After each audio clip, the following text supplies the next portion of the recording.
నాయకులు తమ ఆస్తులను ప్రతి ఏటా ప్రకటించడం అనేది కొంతమంది మాత్రమే చేస్తున్నారు. అందులో టీడీపీ అధినేత చంద్రబాబు ముందుంటారు. ప్రతి ఏటా కూడా ఆయన తన ఆస్తుల వివరాలను ప్రకటిస్తూ ఉంటారు. ఇప్పుడు ఆయన తనయుడు నారా లోకేష్ కూడా అదే అవలంబిస్తున్నారు. గత ఏడాది ఆయన తన ఆస్తుల విలువను ప్రకటించినప్పుడు అంటే అక్టోబర్లో 14.5 కోట్ల ఆస్తులు మాత్రమే ఉన్నట్టు చెప్పారు. అయితే మన ఎమ్మెల్సీ ఎన్నికల నామినేషన్లు వేస్తున్న సమయంలో అఫిడవిట్లో ఆయన పేర్కొన్నటువంటి ఆస్తులు 330 కోట్లు. 5 నెలల కాలంలో 14.5 కోట్లు ఉన్నటువంటి ఆస్తులు 330 కోట్లుగా ఎలా పెరిగాయి అనేది ఇప్పటికే విపక్షాలలో లేవనెత్తినటువంటి ప్రశ్న. ఇప్పటివరకు మనం చూస్తున్న కటర్ శ్రీనివాస్ ఒక మంచి సంప్రదాయం, ఆస్తులను ప్రకటించాలి రాజకీయ నాయకులు అనేది ఒక మంచి సంప్రదాయం. నిజానికి ఎవరు చేయట్లేదు, అది చంద్రబాబు గారు ప్రతి సంవత్సరం చేస్తున్నారు. లోకేష్ కూడా దాన్ని ఫాలో అయినటువంటి విషయం. అయితే ఇక్కడ 5 నెలల కాలంలోనే ఆస్తులు ఇంత స్థాయిలో దాదాపు 20% మేర ఒక్కసారిగా 20 రెట్లు ఒక్కసారిగా పెరిగినటువంటి 23 రెట్లు పెరిగింది దాదాపుగా. ఇలాంటి వాటికి ఇప్పుడు ఈ విశ్వసనీయత ఏదైతే ఉందో రాజకీయ నాయకులు కూడా ఆస్తులు ప్రకటించాలనేది ఇట్లాంటివి చూసిన తర్వాత కొన్ని అనుమానాలు కలుగుతాయి. ఎట్లా చూస్తాయి ఈ అంశాన్ని? ఒకటంటే మీరు ఇందాక చెప్పింది ఆస్తులు ప్రకటించడం మంచి ఇదే కానీ బినామీ ఆస్తులు కూడా కలిపి ప్రకటిస్తే బాగుంటుంది ఎవరైనా సరే. ఇప్పుడు అట్లాంటి బయట వచ్చినప్పుడే కదా అనుమానాలు. బినామీ ఆస్తులు కూడా కలిపి ఏ పార్టీ అయినా ఇప్పుడు ఎన్నికలప్పుడు అఫిడవిట్లో ఇచ్చేయన్నీ ఎలాగూ అధికారికంగా వాళ్ళ పేరు మీదనే ఇస్తారు. బహుశా నేను కూడా మరి అది రామకృష్ణ గారు చెప్పాలి. 5 నెలల క్రితం, ఎందుకంటే నిన్న ఈయన ప్రకటించిన ఆస్తుల్లో వేరే ఏమి లేవు. హెరిటేజ్కి సంబంధించిన షేర్లు చాలా పెద్ద మొత్తంలో ఉన్నాయి. ఆ షేర్ల వర్త్ వాల్యూ దాదాపు 200 కోట్ల దాకా 189 కోట్లు ఎంతో ఉంది. ఇక మిగతావన్నీ కలిపి కొన్ని ప్రాపర్టీస్ అవి చూపించారు. అసలు 300 కోట్ల సమస్య కాదు వాళ్ళది, అది సమస్య కాదు కానీ చూపించిన 5 నెలల క్రితం రాజకీయ నాయకుల దగ్గర 300 కోట్లు చెప్పేస్తారు. మీరు అడిగిన పాయింట్ వ్యాలిడ్ పాయింట్. అంటే 5 నెలల క్రితం కూడా మరి షేర్లు కానీ మిగతా ఆయన పేరు మీద ఉండాలి. 5 నెలలు కొత్తగా ప్రకటన ఉండదు, 5 నెలలు ఖచ్చితంగా ఆయన పేరు మీద ఉండాలి. కానీ అప్పుడు ఎందుకు ప్రకటించలేదని చాలా ఆశ్చర్యం. నిజంగా మనం వెరిఫై చేస్తే తెలుస్తుంది. ఎందుకంటే షేర్లు ఓవర్ నైట్ మారే ఏం కాదు. షేర్లు 5 నెలల క్రితం కూడా ఫ్యూచర్ గ్రూప్ దాన్ని బట్టి షేర్లు ఉండుంటే కనీసం ఆ మేరకు వాల్యూ పెరిగినా ఆ షేర్లని చూపించారా లేదా ఇంత వర్త్ షేర్స్ అని ఎందుకు దాచిపెట్టారు. 5 నెలల క్రితం లేకుండా ఇవాళ అయితే వచ్చే సమస్య లేదు. సో అది ఇది అంటే ప్రజలకి ఒకటి, మనం ఆస్తులు ప్రకటించడం ఒకటని కాదు కానీ రాజకీయంలో ఒక నిజాయితీన రాజకీయాన్ని అలవాటు చేయాల్సిన అవసరం ఉంది. సరే వారసత్వం ఇవాళ మనం కావాలన్నా వద్దన్నా వారసత్వం కంటిన్యూ చేస్తారు ఈ పార్టీలు. వారసత్వం కూడా ఒక వారసత్వం వచ్చింది, తీసుకొచ్చారు. సో అది రామకృష్ణ గారు చెప్తేనే బాగుంటుంది. ఏం జరిగింది వివరణ ఆయన ఇవ్వాలి, మనం కాదు కదా. రామకృష్ణ గారు, ఏదో ఒక్కసారిగా 5 నెలల కాలంలో 23 రెట్లు ఆదాయం పెరగడం అంటే ఆస్తులు పెరగడం ఎట్లా చూడాలి? దీనికి సరైన సమాధానం వచ్చినప్పుడే ప్రతి సంవత్సరం ప్రకటిస్తున్నటువంటి ఒక సంప్రదాయంగా వస్తున్నటువంటి, అంటే ఇది చంద్రబాబు నాయుడు గారు, ఆ తర్వాత వచ్చి ఇప్పుడు లోకేష్, ఇద్దరు కూడా ఒక సంప్రదాయంగా తీసుకొస్తున్నటువంటి పద్ధతి. దీంట్లో ఎటువంటి అనుమానాలకు తావు ఉండకూడదు. ఇప్పుడు ఒక్కసారిగా ఇంత 23 రెట్లు ఆస్తులు పెరగడాన్ని ఎట్లా చూడాలి? సార్ ఈశ్వర్ గారు, ఒకసారి చూస్తే ఇప్పుడు ఈరోజు ఆస్తులను ప్రకటించేటువంటి నాయకులు చంద్రబాబు నాయుడు గారు, ఆయన బాటలోనే లోకేష్ గారు ప్రకటిస్తా ఉన్నారు. ఇప్పటి వరకు ఒక్క విమర్శ అంటే ఆ ఆస్తులు ప్రకటించినటువంటి ఆస్తులు కాకుండా ఎక్కడైనా కానీ అదనంగా ఒక్క ఆస్తి ఉంటే గనక ఏదైనా కానీ ఉంటే చూపించగలిగితే వాటిని వెంటనే ఇస్తాను అని చెప్పినటువంటి సందర్భం. అంటే ఒక పారదర్శకత అప్పటికే ఉంది. రెండోది, ఈ పెరిగినటువంటి విలువలకు సంబంధించినటువంటిది షేర్స్ లో మనం ఒకసారి చూస్తే మన అమ్మినటువంటి ఆ షేర్ వాల్యూస్ పెరిగిన సందర్భంగా వచ్చినటువంటి ఆస్తుల విలువ అది అయి ఉండాలి. ఎందుకోసం అంటే రెండింటినీ కూడా పూర్తిగా మనం మదింపు చేస్తే కనుక తెలుస్తుంది. ఎందుకంటే రెండు పారదర్శకంగా చెప్పినటువంటివే. ఈ రోజు 14 ఈ రోజు ఏదైతే గతంలో ప్రకటించినటువంటి ఆస్తులు లేదా ఈ రోజు అఫిడవిట్ లో పెట్టినటువంటి ఆస్తులు రెండింటినీ కూడా అంటే పూర్తిగా నేను ఎందుకంటే అఫిడవిట్ తెచ్చుకుని నేను చూడలేదు కాబట్టి నేను మళ్ళీ పూర్తిగా ఉన్న ఏదో మాట్లాడేస్తే మరి అది ఏదో నేను ఎదురుదాడి చేసేటువంటి మాటలు కూడా మాట్లాడను కాబట్టి నేను ఎందుకంటే ఎదురుదాడిగా ఏదో ఆ మాట ఈ మాట చెప్పను, స్పష్టంగా చెప్పేటువంటి వ్యక్తిని కాబట్టి. ఎందుకంటే నేను అప్పుడు ప్రకటించినటువంటి ఆస్తులు ఇప్పుడు అఫిడవిట్ ను కూడా తెప్పించుకున్నట్టయితే నేను ఇంకా స్పష్టంగా చెప్పుండేవాడిని. నేను అధికారికంగా అఫిడవిట్ కానీ హెరిటేజ్ లో లోకేష్ పేరు ఉన్నటువంటి షేర్ల విలువ 2.5 కోట్ల నుంచి ఇప్పుడు ఒక్కసారిగా 273 కోట్లకు పెరిగింది. మొన్న మీరంటే దీనికి సంబంధించి ఒక ఫర్మ్ కి వాళ్ళ షేర్స్ అన్ని కూడా కొంత భాగాన్ని అమ్మినట్టుగా పత్రికలోనే వచ్చింది సార్. దాన్ని కొనుగోలు చేశారు. అది అధికారికంగా వైట్ గానే జరిగినటువంటి చర్య. అది హెరిటేజ్ లో ఉన్నటువంటి షేర్. రామకృష్ణ గారు, అది కరెక్టే. అంటే ఆ వాల్యూమ్ ఆఫ్ షేర్స్, ఎన్ని షేర్స్ 5 నెలల క్రితం ఉన్నాయో బహుశా అన్ని షేర్స్ లోకేష్ గారికి ఇప్పుడు కూడా ఉండుంటాయి.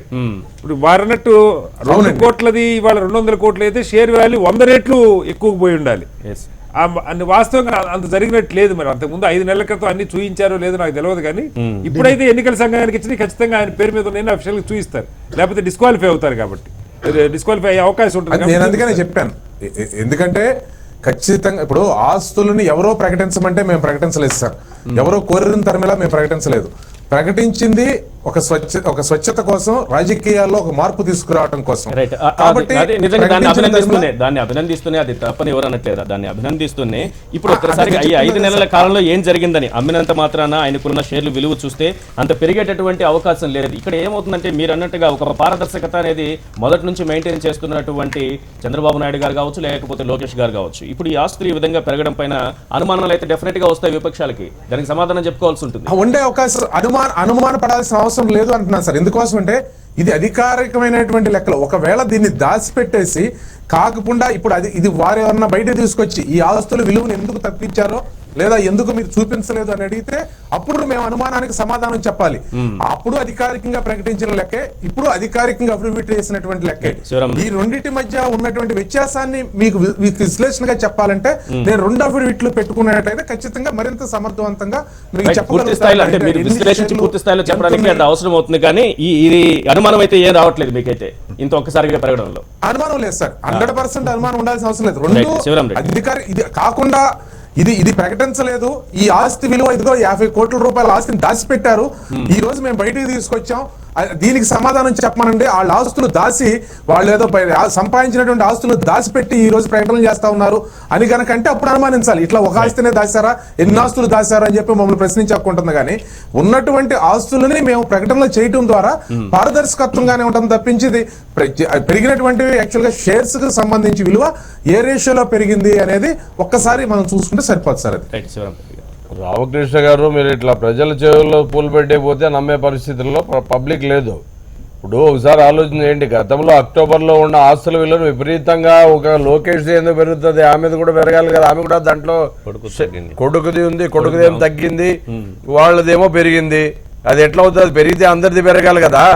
కేవలం ఇవన్నీ అక్కడ ఇక్కడ వచ్చిన పర్సెంటేజ్లు దాన్ని ఏదో రకంగా చూపించాలి. కాబట్టి కరెక్ట్ గా బ్యాన్ రామకృష్ణ గారు వినండి సార్, వినండి. ఒక్క మాట మీరు మాట్లాడండి పర్వాలేదు. ఒక్క మాట ఏమని అనవసరం అంటే నేను అనేది అనవసరమైనటువంటి వ్యాఖ్యలు చేయొద్దు. మీరు ఒకవేళ మీ దగ్గర ఫైల్ చేసినటువంటి ఎఫిడవిట్ లో గనక ఆస్తులకు సంబంధించినటువంటి గతానికి ఇప్పటికి పోల్చి మీరు ఏదన్నా ప్రశ్నిస్తే సమాధానం చెప్పడం నా బాధ్యత. మాత్రం దయచేసి మాట్లాడొద్దు. రామకృష్ణ గారు అవసరమైంది ఏదో కాదు, రామకృష్ణ గారు మీరు అవసరమైంది ఏదో చెప్తే అదే చెప్తా కదా, మీరు అదేదో చెప్పండి, ఇట్లే చెప్పండి అంటే అట్లే చెప్తా. మీకు ఆ షేర్లు కాకుండా ఇతరత్ర కాకుండా ఇదిగో ఈ ఆస్తులు ఎలా సంపాదించారు లేదా ఈ ఆస్తులు ఎలా వచ్చినాయి అనేటువంటి మాటలు మీరు మాట్లాడితే రామకృష్ణ గారు చెప్పేదినండి, వాళ్ళంతా షేర్ హోల్డర్సే కాదు, చెప్పేదినండి, మిగిలిన వాళ్ళు కూడా షేర్ హోల్డర్సే దాంట్లో మీ హెరిటేజ్ లో. వాళ్ళందరివి ఎంత పెరగకుండా వీళ్ళు ఒకటే ఎంత పెరుగుతాయి చెప్పండి, లోకేష్ ఒకటే పెరుగుతాయా? మీరు కూడా చెప్పండి. మీరు ఊరికే ఏదో మీ పార్టీని సమర్థించుకోవడానికి ఆయన ఏదో పారదర్శక ఇంతకుముందు ఆయన ఇంట్లో ఆస్తులు ఇచ్చినప్పుడు మేము దేనికంటే ఇంత ఎక్కువ ఇస్తాం మాకు ఇవ్వగలవా అని అడిగితే కూడా దానికి సమాధానం లేదు. ఊరికే పారదర్శకత అనేది పేరు పెట్టి ఇట్లా కాదండి. ఆయన ఎప్పుడో రిజిస్ట్రేషన్ వాల్యూ పెట్టి మేము ఇంతే ఉంది ఆయన ఎప్పుడో పెట్టుకుని చూడండి 100 కోట్ల రూపాయలు కబ్జాలు చేశారంట. చూసుకోండి పాప, అనంతపురంలోని మీ జిల్లాలోని 100 కోట్ల రూపాయలు మీ మాజీ శాసనసభ్యుడు కబ్జాలు చేశారని చెప్పి వస్తా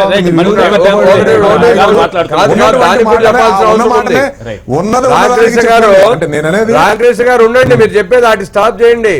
ఆయన కబ్జాలు చేసింది కాదు, యాక్షన్ లో కొన్నాడు. మీకు తెలుసో తెలీదో యాక్షన్ లో కొన్నాడు. అది క్రిస్టియన్ ప్రాపర్టీ, దాన్ని యాక్షన్ లో కొంటేనే దాన్ని ఇదంతా కోర్టులో మరి వేరే గవర్నమెంట్ వాళ్ళంతా పోతే స్టేలు ఎందుకు రాలేదండి? ఎట్లా మాట్లాడతారు ఏదో పేపర్ వచ్చింది కదా. ఈరోజు CBCID రైల్వే కాంట్రాక్టర్లు ఎవరు మీరు? CBCID కాదు. మీరు- ఆయన చెప్పేది అదే కదా. ఉండేటువంటి వ్యక్తి మరి రైల్వే లోకేష్ గారు అంతన్నా ప్రకటించారు, సంతోషపడతారు. మీలాంటి వాళ్ళని కాదండి, అందరూ ప్రకటిస్తారు ఇట్లా. పాపం. ఇప్పుడు మీదంతా వచ్చిండేది అదేదో రాధాకృష్ణ గారు. పట్టిసీమ దాంట్లో తీసుకొని మిగిలిన దాంట్లో వివిధ రకాలు దోచుకొని దీంట్లో చూపిస్తున్నారు అంతే. రైట్ పని చేసుకోవడానికి ఇవన్నీ ప్రజలకు తెలుసు, అమాయకులేం ఎవరు లేరు. ఇష్యూని డైవర్ట్ చేసే ప్రయత్నం చేయొద్దండి. రాధాకృష్ణ గారు, రామకృష్ణ రామకృష్ణ గారు నాన్నగారు ముఖ్యమంత్రి, రాజకీయాల్లో వస్తుంది, సుపరిపాలన అందిస్తుంటాను. ఇంత తొందరలో 5 నెలల్లో 22 కోట్ల ఆస్తిని 370 కోట్లు, 22 కోట్లు కాదు, 14.5 కోట్లని 330 కోట్లకు చేసే టెక్నిక్ తన దగ్గర ఉన్నప్పుడు పాపం మొత్తం ఆంధ్రప్రదేశ్లో ముందుగా ఆంధ్రప్రదేశ్ తీసుకోండి. ఆంధ్రప్రదేశ్లో ప్రతి ఒక్కరికి కూడా బిజినెస్ ట్యాక్స్ చెప్పి అంత శరవేగంగా అభివృద్ధి నారా లోకేష్ గారితో క్లాసులు తీయించుకుంటే బాగుంటది. నేను అనేది ఏంటంటే మీరు ఇప్పటికే తప్పు పట్టలేదు, ఎందుకంటే ప్రకటించుకున్నాడు. ఆ టెక్నిక్ ఏదో ప్రజలందరికీ చెప్తే బాగుంటది, కానీ ఆ టెక్నిక్ ఏదో ప్రజలందరికీ చెప్తే ఇప్పుడు మా దగ్గర ముఖ్యమంత్రి గారు ఉన్నారు, కేసీఆర్ గారు, ఎకరాకు ₹1 పంట పండించిండు ఆయన. ఆయన కూడా మాకు చెప్తే బాగుంటది. ఎకరాకు ₹1 క్యాప్సికం పండించిండు ఆయన. ఆయన మాకు చెప్పాలా, మీరు వాళ్ళకి చెప్పాలి. చెప్తే మాకు ఈ బాధలు ఎందుకండి, ఇవన్నీ బడే ఉన్నారు, మీరు ఈ బాధలే ఉండే కదా. రాకేష్ గారు ఒకటి, ఆ రోజు 14th రోజు చెప్పిందన్నా ఏదైతే 5 నెలల ముందు చెప్పిందన్నా అబద్ధమై ఉండాలి, ఇప్పుడు చెప్పిందన్నా నిజమై ఉండాలి. ఒకటి. 2, అండ్ నెక్స్ట్ వచ్చేసి మూడో ఇప్పుడు విషయం చెప్పింది అయితే నిజమే కావచ్చు. ఇది ఇప్పుడు ఇది అంటే అప్పుడు చెప్పింది అబద్ధమే కదా. అవకాశం ఉంది. affidavit కాబట్టి ఎన్నికల కమిషన్ కి ఇస్తున్నారు కాబట్టి నిజం చెప్తారు. పోతుంది. అంటే అదే, అందుకే నిజం చెప్తారు. Right. ఇదైతే మీరు అన్నట్టు ఒక పాయింట్ అయితే కరెక్ట్. అప్పుడు చెప్పింది అబద్ధమని ఒప్పుకోవాలా, లేకపోతే 5 నెలల్లో మీరు చెప్పినట్టు. అండ్ నెక్స్ట్ వచ్చేసి డిమాండేషన్ కు 1 day బిఫోర్ ఏదైతే షేర్లు అమ్మినరో మరి దాంతో డిమాండేషన్ తోటన్నా వీళ్ళ షేర్ల విలువ పెరిగి ఉండాలి. ఇప్పుడు స్పష్టంగా ఒకటి ఏంటంటే డిమాండేషన్ ముందే తెలుసా, మరి తెలిసినప్పుడు అందరికీ చెప్పకుండా, ఆంధ్ర ప్రజలకు అందరికీ చెప్పకుండా ఓన్లీ వాళ్ళే ఎందుకు అది హెరిటేజ్ షేర్లు అమ్ముకున్నారు? మరి ఒకవేళ మాకు అందరికి ఇక్కడ ఉన్న ఎవరైనా షేర్లు అమ్ముకున్నా కానీ డిమాండేషన్ ముందు అమ్ముకుంటే రేట్లు పెరిగాయి కదా. మిగిలిన వాళ్ళు కూడా నెక్స్ట్ వచ్చేసి ఒకవేళ డిమాండేషన్ తోటి పెరిగి ఉంటే మరి మిగతా వాళ్ళ ఫ్యామిలీ మెంబర్లు 3 ఎవరైతే ఉన్నాయో వాళ్ళే కూడా పెరగాలి కదా. లోకేష్ ఒకటే పెరుగుతాయా? ఒకరి ఎట్లా పెరిగితే రామకృష్ణ గారు మీరు అది చెప్పండి. లోకేష్ గారు ఒక్కటే పెరుగుతాయి, మిగిలిన వాళ్ళు ఆ రోజు చెప్పింది అబద్ధం అని ఒప్పుకోండి మీరు. డిమానిటైజేషన్ ఎట్లయ్యా రామకృష్ణ గారు, మీరు ఏదో కరెక్ట్ మాట్లాడతారు అనుకుంటే మీరు కూడా మరి ఎందుకు సెన్సెక్స్ పెరుగుతా ఉంది, సెన్సెక్స్ చాలా పెరుగుతా ఉంది. మీరు చూడండి, అంటే డిమానిటైజేషన్ కి షేర్లకి లింక్ లేదు సార్. అది డిమానిటైజేషన్ అవన్నీ చేసుకున్నారు, మీరు ఇవన్నీ వైట్ లో చూపించుకోవచ్చు. సెన్సెక్స్ చూసుకోండి. తర్వాత మరి ఆ రోజు చెప్పింది 5 నెలల కింద చెప్పింది రామకృష్ణ గారు అబద్ధమా? అదొకటి చెప్పండి, డిక్లేర్ చేయండి. అది అబద్ధమైతే ఇది నిజమైతే, ఇది నిజమైతే అది అబద్ధమైతే. ఎందుకు అవుతుంది? అది నేను చెప్పింది అదే. షేర్ హోల్డర్స్ కూడా పెరగాలి కదా. రామకృష్ణ గారు షేర్ హోల్డర్స్ పెరిగింది. రైట్. శివరామ్ రెడ్డి ఆయన ఏం చేస్తారు? గారు, ఆయన కేకే చేతుల్లో మహేందర్ రెడ్డి కదా. గారు, కటారి శ్రీనివాస్ గారు, ఇది వాళ్ళ చర్చా కార్యక్రమం. చూస్తూనే ఉండండి హెచ్ఎం టీవీ.